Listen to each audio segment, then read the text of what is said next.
This is the business of sports. The business of sports can be intimidating or hard for a startup to break into. We really appreciate when our owners are actually there, with us through the journey. Teams, ours especially, have been very intentional to diversify at all levels of the company. I think we're in the golden years for the NFL and college football. Our demographic reach has continued to expand. This is going to be really unlocking the streaming platform for sports fans. Sports valuations are rising. We'll see when they peak. You don't have to be the best in your sport to make a whole ton of money. Bloomberg Business of Sports from Bloomberg Radio. This is the Bloomberg Business of Sports, where we explore the big money issues in the world of sports. I'm Michael Barr, along with Damian, Sassower, and Vanessa Perdomo. Coming up, we'll hear from Peter Oliver. He's the CEO of Growth Markets at DAZN. That platform has been streaming the rights to every single game of the FIFA Club World Cup globally. We'll hear about the big opportunity this is for DAZN and what it could mean for sports on streaming platforms. It's the first time there's been a single streaming platform running a competition of this scale, and we think it will actually become the most streamed sporting event yet because of the popularity of soccer internationally. We'll also hear from none other than Magic Johnson. That's right, I said Magic Johnson. He's the latest guest on the deal with Alex Rodriguez and Jason Kelly. All that and more is ahead on the Bloomberg Business of Sports. But first, last week, a federal judge approved the NCAA's nearly $3 billion settlement with student athletes, but there are still other hurdles to clear. Joining us to discuss is Bloomberg senior antitrust reporter Katie Arcieri. Katie, welcome to the Bloomberg Business of Sports. Female athletes have appealed a landmark NCAA settlement saying it violates federal anti-discrimination law. Tell us more about that. Thanks so much for having me. Yes, this was a big court approval, a huge win for NCAA, $2.8 billion in past damages expected to be paid out to 400,000 athletes, former and current. But the NCAA is actually facing a big legal threat right now, just days after court approved this deal. A female athlete objectors basically said that they were going to appeal this deal to the Ninth Circuit. And they're saying that this deal just completely ignores Title IX, and that it is going to exacerbate inequities in sports for the foreseeable future. Katie, Michael, also, we got to talk about the fact that this story, we've now tried to have it in the show a couple of times, and it keeps changing.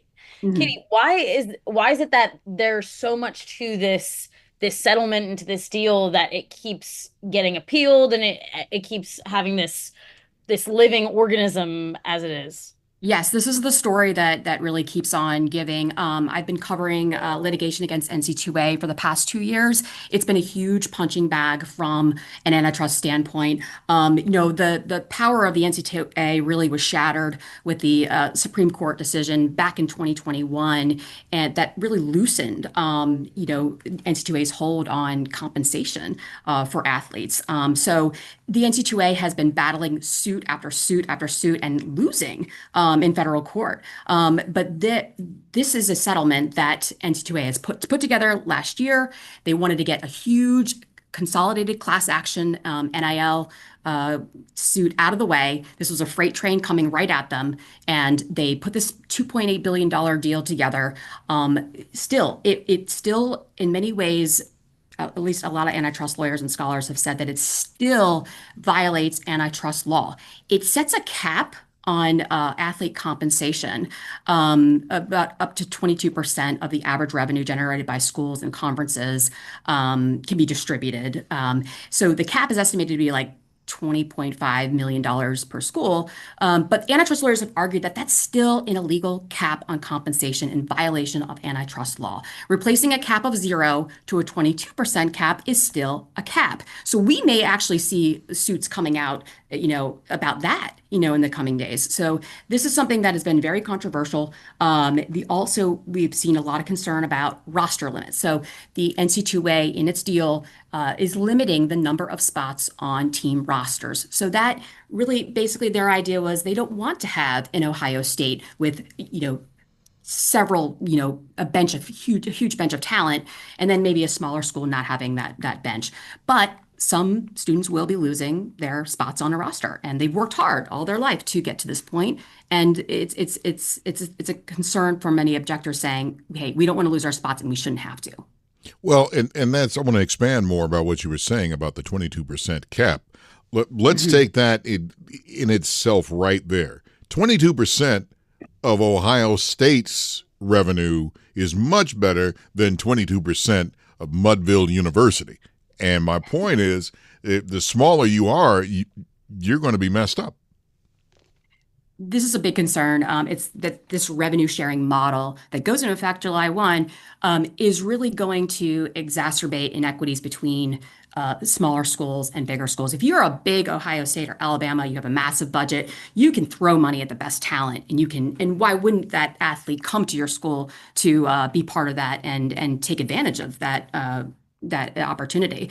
But that's going to really disadvantage some of the smaller schools that may have one really, really good team and maybe not so great other teams. So, we're seeing there is a concern that this is going to kind of create an uneven playing field, and smaller schools are going to be at risk. Katie, isn't it already an uneven playing field, though? I mean, when you look at the Big Ten conference football programs as opposed to even ACC programs, I mean, it's already pretty uneven. Yeah, this is going to really formalize things. It's going to really set up the rules in a way that kind of allows colleges to participate or not. Well, Katie, now remind me, didn't President Trump rescind Biden's proclamation on Title IX and revenue sharing? I mean, I thought there was an agency fact sheet, some non-binding document that was issued by the Department of Education, and appears that, I guess Trump's response to that is that I guess the administration does not view revenue sharing as within the scope of Title IX. Talk to us a little bit about that. I mean, where does Trump and the current administration stand on Title IX? Yeah, that's a good question. I mean, the Trump administration is been seeking kind of removals of chipping away at Title IX and also, funding for transgender athletes and that kind of thing. I'll have to get back to you on a little bit more about exactly what his stance is on that. But what we know right now is that the judge pretty much punted this issue. She did hear objections to Title IX in this particular settlement, but we definitely she definitely is kind of has been accused of sidestepping the issue as a whole. Katie, do you think the way that Title IX is written as a protection of equality throughout educational programs, federal education programs, do you think that should be linked to revenue sharing and the money aspect of this? Look, I mean, the settlement, it suggests that the schools would have paid male athletes over 90% of their revenue over the past 6 years, as though Title IX didn't apply. And I think they're saying is that if Nike wants to do that, that's their choice. But if you're a school or a conference acting on the school's behalf, that they're violating the law. And so they can either pay the athletes proportionally or they can return all of the federal funds, but they can't do both. When are we going to see, is this ever going to be over, Katie? I mean, there's so much going on here. And I mean, you said it before, the 22% is still, that people are arguing that cap is still illegal. So is the reality that the only thing that will be able to really change this is a collective bargaining agreement like we see in professional sports? Well, this is a settlement that was not collectively bargained. I think that's something that is a big concern because they're saying a lot of the plaintiffs' attorneys are saying, look, these athletes are treated like employees. They should be they act like employees. They should be paid like employees. That's exactly what the NCAA doesn't want. And there are two bills floating around in Congress right now that basically explicitly kind of say that. And that's the NCAA doesn't want to have its schools paying employment taxes, dealing with labor laws. They just don't want that headache. So Charlie Baker, he wants a federal framework for NIL. They want uniformity across the states. They don't want to deal with rules state by state where some have permissive laws and others don't when it comes to NIL. And they want to avoid all these antitrust challenges. So they want liability, antitrust liability. They want a shield.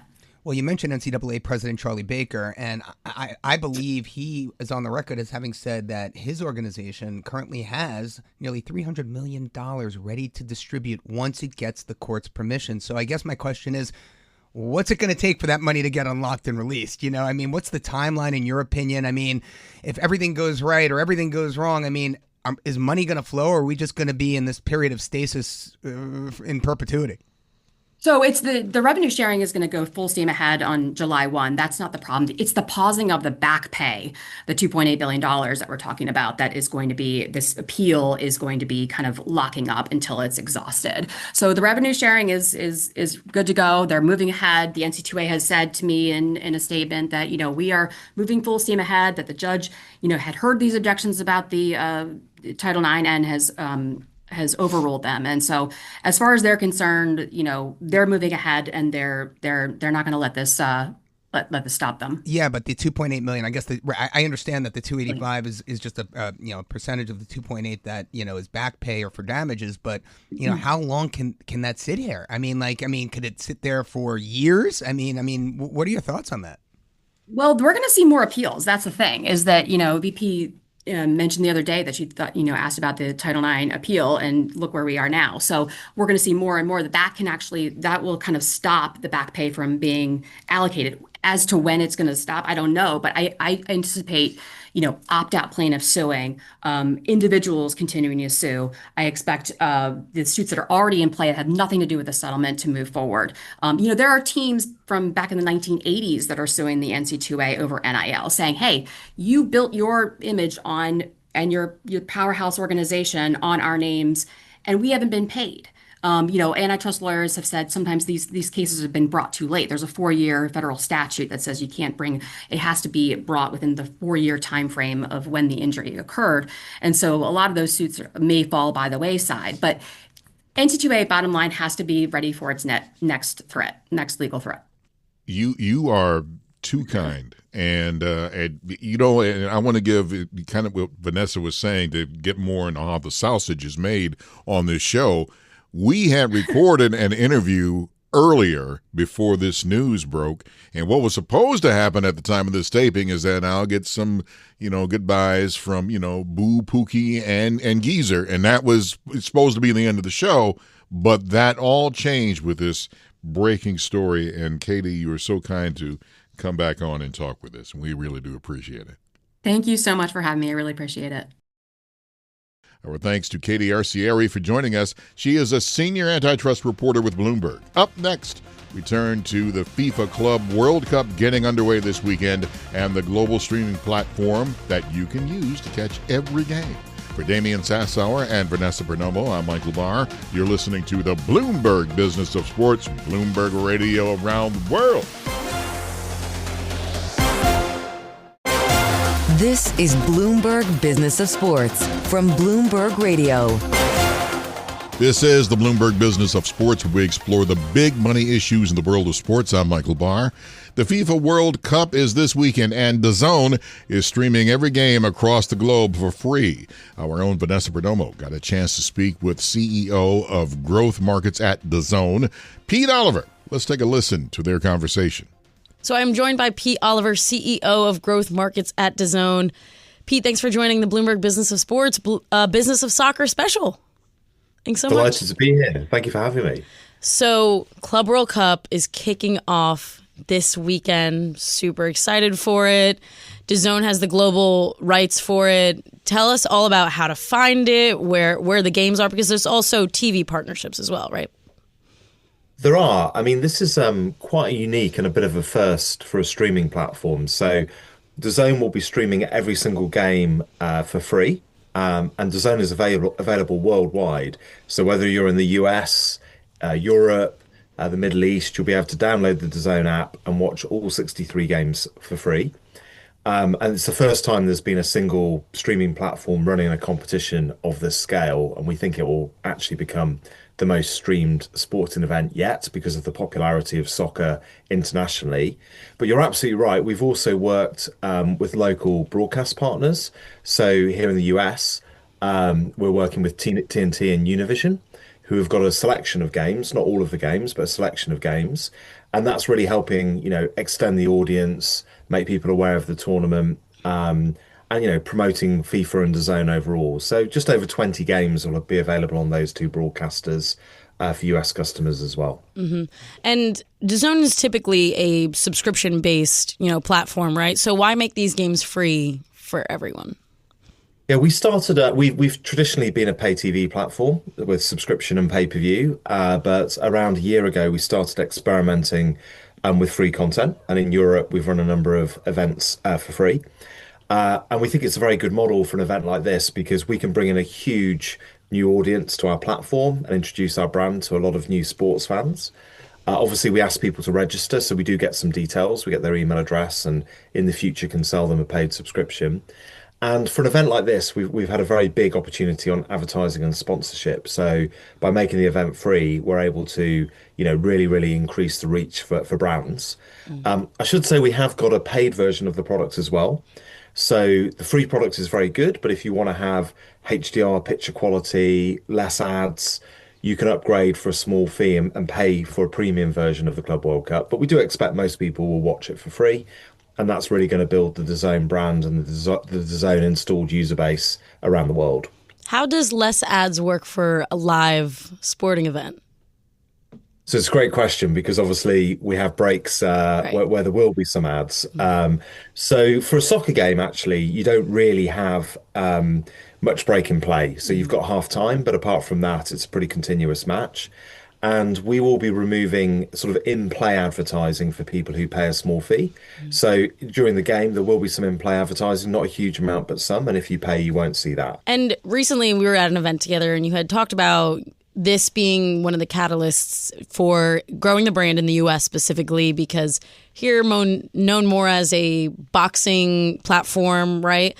So why was this the tournament? Why this tournament do you think is going to help extend the brand reach overall for soccer and for the brand? Yeah, no, great question. I think, first of all, for the US, we have historically here been a combat sports platform. Whereas if you look in Europe and Japan, we're very well known as a leading multi-sport provider with a lot of soccer, baseball, and so on in those countries. And so for us, having a tournament that's hosted in the US, we think is very powerful. It's in the time zone. It will be, across 11 different US cities. People are going to be very aware it's happening. So for us, that's, a good tournament to grow our brand in the States. And also, we are soccer experts. We have all of the big leagues in Europe. So, in Italy, we have Serie A, the Bundesliga in Germany, La Liga in Spain.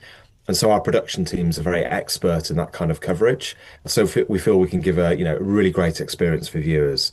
And I should say beyond the US, soccer, or as I would call it, living in the UK, football, is the biggest sport in the world. It's loved in South America. It's loved across Europe, the Middle East. It is actually the most popular sport in the world, and as a result, we'll be able to bring in a very, very large global audience. Do you think that the global audience is going to outweigh the audience here in the US? Well, that's an interesting question. I think in the US we will get a very significant audience. In the tens of millions of people, I think will watch this tournament. But if we take the sort of global footprint, we think it will be much more in the hundreds of millions, and that's because of the sheer scale of fans you have in countries in South America, Europe, the Middle East, and so on. So we think it'll be very significant for us in the US, but on a global scale, probably even bigger. Yeah. So you mentioned hundreds of millions of viewers there, and I know that one of the things that you guys are looking at to be the most streamed sporting event, in the history of streaming.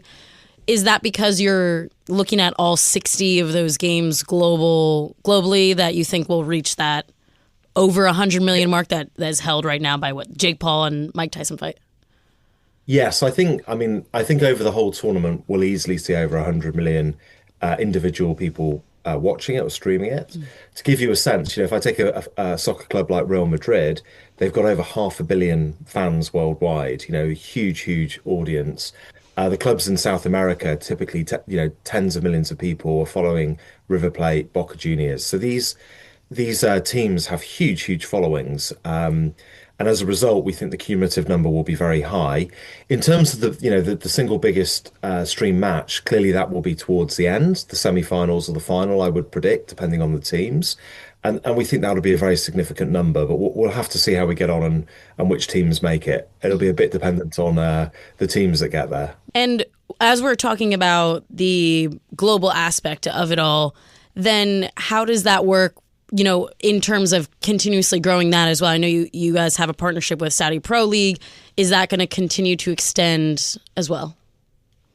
Yeah, we've got a number of big leagues we work with. And for instance, having global highlights, having access to the big European leagues where we can get interviews, news, on the ground footage, all of that will kind of go into our global service.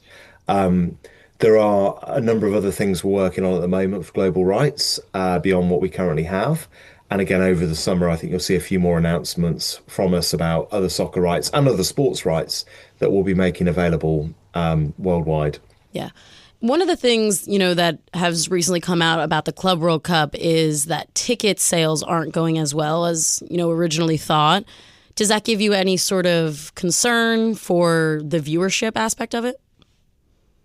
Well, I think there's a few things on ticket sales. The first thing I would say is I would fully expect the very big teams to sell out. So if Chelsea come and do a pre-season tour in the US, not even in a competition like this, they sell out all of the stadiums straight away. Real Madrid will sell out. The big South American teams will sell out. So I think when we get to the stadiums, we're going to see them a lot busier than maybe people are saying they will be.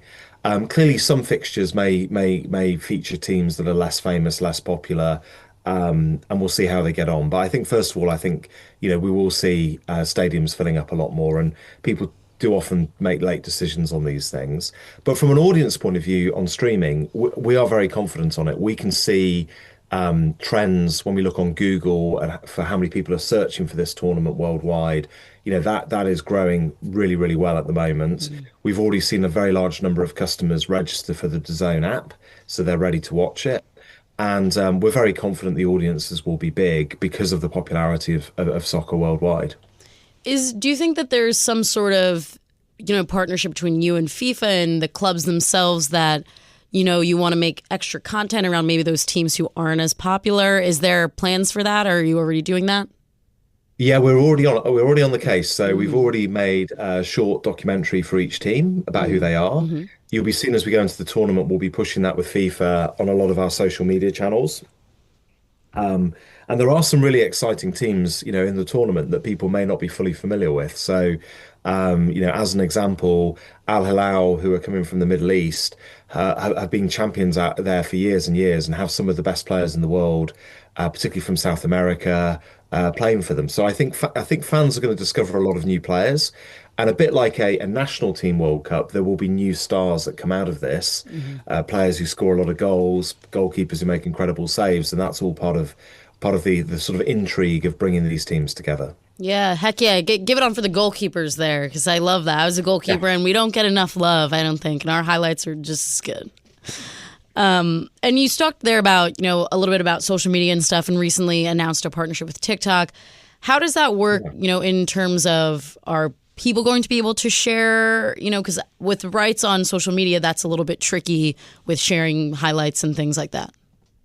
Well, I mean, again, as part of making this, widely available, we will be throughout our social media channels publishing highlights throughout the tournament. We're working with a number of partners to distribute those and drive awareness of them. So the big social media platforms, including TikTok, who we recently announced a bit of a strategic partnership with around this tournament, but also more traditional publishing groups will be providing with highlights and clips, really to drive the excitement and to drive people back to watch the live games on the DAZN platform as well. So we're a very digital company, and we've always thought about sport both on our platform, but extended onto social platforms to reach fans wherever they're consuming.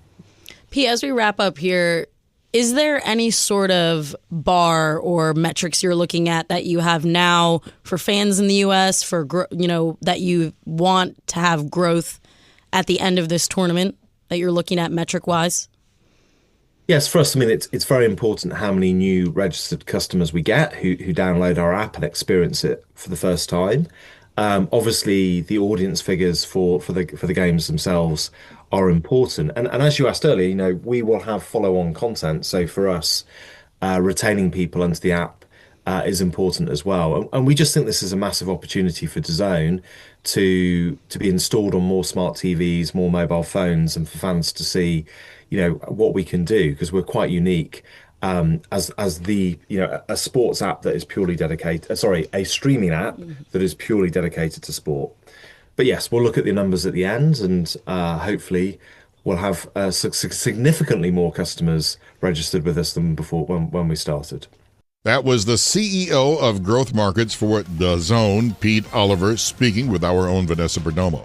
Up next, the latest episode of The Deal with Alex Rodriguez and Jason Kelly is out and features none other than NBA legend and entrepreneur Magic Johnson. We'll talk with Jason about the show and hear a little of their conversation next. I'm Michael Barr. You are listening to the Bloomberg Business of Sports from Bloomberg Radio around the world. This is Bloomberg Business of Sports from Bloomberg Radio. Thanks for joining us on the Bloomberg Business of Sports, where we explore the big money issues in the world of sports. I'm Michael Barr, along with Damian, Sassower, and Vanessa Perdomo. The latest edition of The Deal with Alex Rodriguez and Jason Kelly is out, and it features NBA legend Magic Johnson. And here now to talk to us about their conversation, our friend of the show, Bloomberg Originals chief correspondent, Jason Kelly. Jason, welcome to the Bloomberg Business of Sports. I love you, man. Great to be here. Always good to get my favorite hype man, Michael Barr, on the way. Well, you had a conversation with Irving Magic Johnson, and you guys talked about lots of business of sports. What did you talk about? Yeah, so I mean, this was a really special one for both Alex and myself. I would argue even more special for Alex because he credits Magic. He did it on stage. We filmed this at the Milken Global Conference, Milken Institute Global Conference out in Beverly Hills just a month or so ago. He basically said straight up, Alex did, that Alex does not become what he is today. He's not an owner of the Minnesota Timberwolves and Lynx, were it not for the advice he got from Magic Johnson. You know, Magic really set the template for so many athletes who came after him, male and female, in terms of building empires after they leave the court of the field. That's right. I mean, we know about Magic's legacy on the court. So tell us a little bit about the business endeavors that Magic is. I mean, we know some of the high profile. He owns the Dodgers and the Commanders. Talk to us about, how he got his start. Talk to us about some of his finest moments in business. Yeah, I mean, his big breakthrough, and this is one of the lessons he taught Alex, and Alex has talked about it since I've gotten to know Alex, in the past few years. Alex always points back to Magic. And Magic's advice to Alex, which he has really employed, which both of them have employed, is basically a lot of people want to meet you and they're open to being in business with you if you're willing to do the work and to follow up and to really execute. And that's what he did. And the main thing that Magic really saw was opportunities in communities that he was familiar with, in downtown Los Angeles and beyond, parts of cities that were largely ignored. And so that's where his movie theater chain started and showed immediate success in terms of getting an audience and being profitable. And he used that same playbook to convince Howard Schultz, the founder and longtime CEO of Starbucks, to allow Magic to be a franchisee and to open more than 150 locations, again, in urban cores. And that proved to be, not surprisingly, a really good business for Starbucks. And by the way, a really good business for Magic Johnson. See, Vanessa, you can do this because you're a sports figure and you just need to get some more coin. And you just a couple $1 billion, I think, that I'm the races. I mean, I see the bridge from a lot of sports figures now today moving into different business ventures, whether it's involving private equity or whatever. Yeah. Well, and I think that you're onto something there, Michael. And the key element that's different is that, back in the day, and this is where Magic was really transformative, and it's now commonplace, but it wasn't then, this notion of, I can endorse a product. And obviously he did, famously with Converse and, chose them. And that was a huge deal that he didn't choose Nike, and then Michael Jordan did. one of the things he really understood from an early age, and Alex has really embraced this too, is the importance of ownership versus endorsing. You know, when you're endorsing something, it's like, okay, cool, I'll wear your shoe, I'll talk about your product, I'll do some commercials, and then you get paid and then you move on to the next thing. But when you have ownership, you have a voice and you have a literal stake in the success. And candidly, you can make a lot more money doing that. You know, Magic Johnson's a billionaire, you know, and he is the billionaire. He is a billionaire on the backs of being able to be an owner. You know, he builds these businesses that allows him to, you know, quite literally leverage himself, you know, into all these ownership positions where, you know, as you said, Damian, whether it's the Los Angeles Dodgers, I believe he's an owner of the LA Sparks, the WNBA team. He was part of the syndicate that bought the Williamsburg Savings Bank Tower, the tallest building in Brooklyn. I mean, that's a $70 million tower that they gutted, renovated, and flipped. I mean, I don't know if that's really what happened, but I mean, the reality is, I mean, he has built buildings. Yes. This is, I mean, he is beyond just being a minority investor in some of these sports franchises like the Lakers, the Dodgers, and the Commanders, or even the, you know, the Starbucks franchises that he owned 150 of them. I don't know if he owns them any longer, does he? He doesn't, but he's an empire builder. To your point, he builds empires. I mean, it's unbelievable. And so, what comes next? I guess, did you ask him that? I mean, what's he into now? I mean, we did talk about that. I mean, I think he is, you know, one of the things that was another seminal moment for him that he talks about in the show is his ability to not just invest his own money, but invest money on other people's behalf. And so he talked about be a fiduciary, a steward, exactly, and the process of going to CalPERS, you know, which is obviously one of the biggest public pension funds in the country and really in the world, and convincing them to back him. And it took a long time, and they first gave him a little bit of money. You know that I was whole just drill. in Sacramento with the guys at CalPERS. I mean, believe me. I mean, and so that's unbelievable. And he really enjoys that process. I mean, I hate that process. I mean, Jason, I hate trying to raise money from big institutional investors. I remember it. I have the scars to show for it. I mean, Magic Johnson's a special character. If he thinks that's a fun thing to do, you know. Well, I mean, I think it's amazing. I think he feels, I mean, this is very clear in talking to him. He feels a sense of mission. You know, he feels that he was given this gift of athleticism. He is also, I mean, this will come as no surprise to anyone.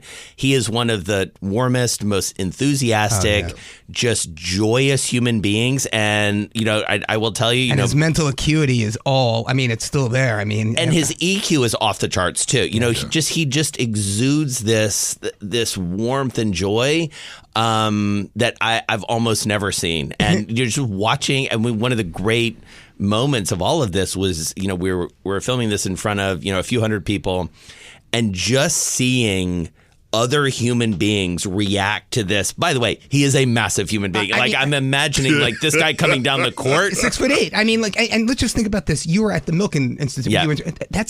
He's an LA icon. Totally. I mean, like, were people still, like, when he holds court, like, everyone stops? The seas part. I mean, and then they converge because they just want to get a piece of him. Thank you, Jason, for stopping by. Now let's hear a portion of that conversation. It's The Deal with Alex Rodriguez and Jason Kelly, speaking this week with Magic Johnson. All right, so I'm going to say, just, you know, as a human being, this is exciting for me. But my excitement, I'm telling you, is nothing compared to this guy's. Alex Rodriguez does not swoon. He does not, you know, be like, oh, I'm so excited about this. He's beside himself right now. All right, so I'm Jason Kelly. This is Alex Rodriguez. Now I'm embarrassed. Yeah. Oh, just wait. We host a show at Bloomberg called The Deal, and we couldn't be more excited to have you here with us, Magic. So thank you. Thank you. I appreciate that. So what's so interesting is there are a lot of fans in this room of both of these guys, but there's a very special relationship between these two. It's so interesting. As Alex and I have been doing this show, we have had a North Star, and I know Alex has a North Star in Magic. And this is a relationship that goes back a long way to a young Seattle Mariner who was essentially cold calling heroes and trying to learn about business. Alex, I want you to take us back. It happened here in Los Angeles to what you took from what was meant to be 30 minutes, turned into a few hours. You still have the notes. What's the takeaway from Magic? Yeah, thanks, Jason. And thanks, everybody, for being here. Yeah. I'm a huge believer in the power of mentorship. So I called Lon Rosen, who's a longtime partner of Irvin, and I said, is there any way, now we're with the Mariners, there's like 25, 27 years ago, I'm just a young kid, 22, 23, and I said, Lon, can I get 30 minutes with the guy? And I'm thinking like, yeah, maybe in a couple years. He's like, hey, how's tomorrow night? I'm like, bet, I'm there. So we sat in a room, it was supposed to be 30 minutes. That led to almost a 3-hour dinner where I have like 9 pages of notes. And there's no question in my mind that Irvin has impacted me. And without that dinner, because here's a man of color, here's a guy that was a Hall of Fame basketball player. He comes from humble beginnings, all things that I can relate with. And I said, if Magic can do it, why can't I? So anyways, I wouldn't own a team without Magic. I wouldn't have A-Rod Corp without Irvin. And I just want to say thank you. And I wanted to share that story with you. No, thank you. Well, let's talk about that, because what you have done over the course of the last, 30, 40 years is a series of unbelievable deals.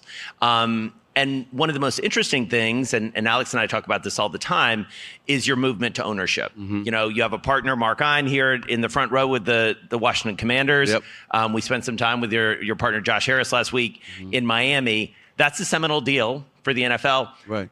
I would argue it's a seminal deal for you. Would you agree? And how do you put that in the context of your deal making? No, it's the greatest deal I've ever done. I mean, listen. First, as a kid, I'm already a football fan. I played football, but I knew I was better at basketball, so I gave it up in high school to concentrate on basketball. But to know that I've been a big fan of the NFL, not knowing that a man of color could actually become an owner in the NFL, but I had Josh Harris said, hey, I want you to be a part of this ownership group. We had went after the Denver Broncos, but a young man for Walmart said, I don't care what you bid, I'm going to outbid you, so you might as well just keep your money, right? And Josh said, I said, okay, we give. But the team we're supposed to own, we own. Why did I say that? Josh Harris is from D.C., so he watched the Redskins as a boy. Mark Ein is from D.C., so he watched the Redskins as a boy. Mitch Rails is from D.C. So now they got men who grew up loving this team, who now become the owners and the gatekeepers. And I think, and I knew that we were going to do a fantastic job. And then for them to bring me in, it's a blessing for me, but also for men of color, but also former athletes as well. Right. It shows them that we can go from the court to the boardroom. And I want to thank Mark because he's here. And look when we bought the team, look where we are today, and it's going up and up and up. And I'm so happy to be a part of the ownership group. That's our own Jason Kelly, along with Alex Rodriguez, speaking to Magic Johnson on the latest edition of The Deal with Alex Rodriguez and Jason Kelly. Head over to Bloomberg.com/the-deal to learn more and find it on your favorite podcast platform. That does it for this week's edition of the Bloomberg Business of Sports. For my colleagues Damian Sassower and Vanessa Perdomo, I'm Michael Barr. Tune in again next week for the latest on the stories moving big old money in the world of sports. And don't forget to catch our podcast on all your podcast platforms. You're listening to the Bloomberg Business of Sports, Bloomberg Radio around the world.